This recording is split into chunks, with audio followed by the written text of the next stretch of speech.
First Trinity Unity Community Church of the United States. How can we feed you today? Hi, I'd like a 25-minute sermon and some upbeat worship music, please. Nothing too crazy, though. And I don't like to stand until the very end. Certainly. Please drive forward. Have a blessed day. No standing until the end, right? Of course not, sir. Here at FTU CCUSA, we get your order right the first time, every time, all the time, and on time until the end of time. Have a blessed day. Welcome to First Trinity Unity Community Church of the United States. How can we feed you today? Who's teaching? Pastor Wilkes. No, I'm not so crazy about him. Oh, I meant Pastor Johnson, of course. Sorry for the mix-up. That's more like it. Now look, I don't want any of that Old Testament business today. I want to focus on the New Testament. Well, of course, sir. The Old Testament God is me. I mean, he's a lot happier now, so let's focus on the present. Certainly. I want some creative illustrations. I want to laugh a little bit, but not too much. I want my communion crackers broken for me with 100% natural grape juice. I know that stuff last week was from a can. You think that's honoring to God? No, sir. Of course not. I didn't think so. And I want to feel encouraged and uplifted and affirmed this week. And look, I want some healing from my bunion. And I don't want to be challenged too much, just a little bit, okay? Because I'm challenged enough during work. Certainly. This is a safe place. A happy place. I'd be a lot happier if you had something in the 5th row or so. Certainly. That's what I'm talking about. Have a blessed day.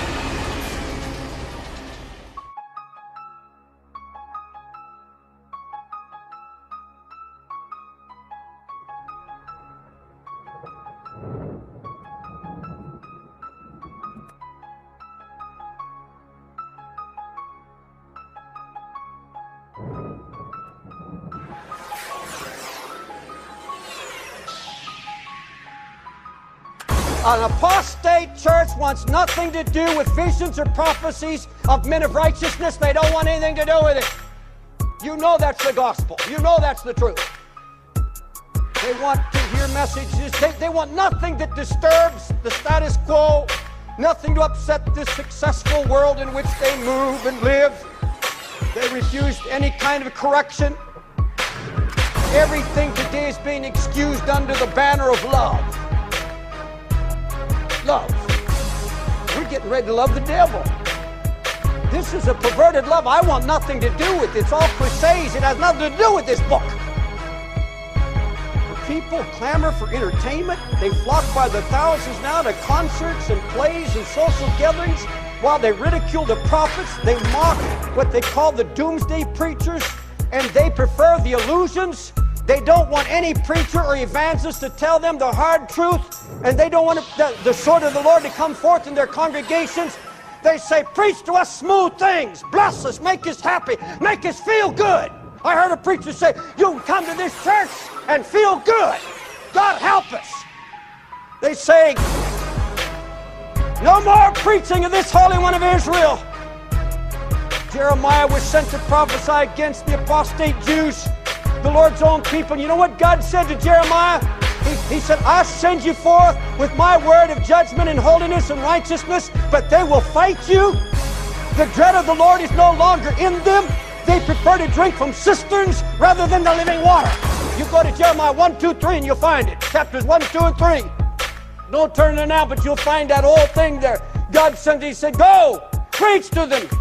But your preaching is going to make their eyes hard. You're going to make them insensitive to the truth. And I'll tell you what, when the Word of God comes forth in its power and unction, it'll do one of two things. It'll either break you or harden you. It'll break you or harden you. It'll judge you. The Word will judge you or break you. An apostate church simply endures the prophetic voice. They pass it by with a condescending smile. I'm going to read to you. Listen to Ezekiel 33. Don't turn, but just listen to it. He said, they come to you as my people, come, and they sit before you as my people, and they hear your words, but they don't do them. For they do the lustful desires expressed by their mouth, and their heart goes after their own gain and their idols. And behold, you are to them like a sensual song by one who has a beautiful voice and plays well on an instrument. And they hear your words, but they do not practice them. And I can quote 100 scriptures against this kind of idolatry. And people will come up and pat me on the back and say, good preaching, Brother Dave, I believe it, and go right back that very night and sit and watch filth. And it's kind of an amusing message. It's kind of a novel thing to hear someone prophesy now.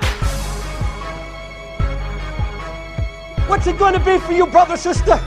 Is it going to be that you hear the prophetic word of the Lord come, and then you walk out and sing a sweet, sensual song, and go right back and do the same very thing?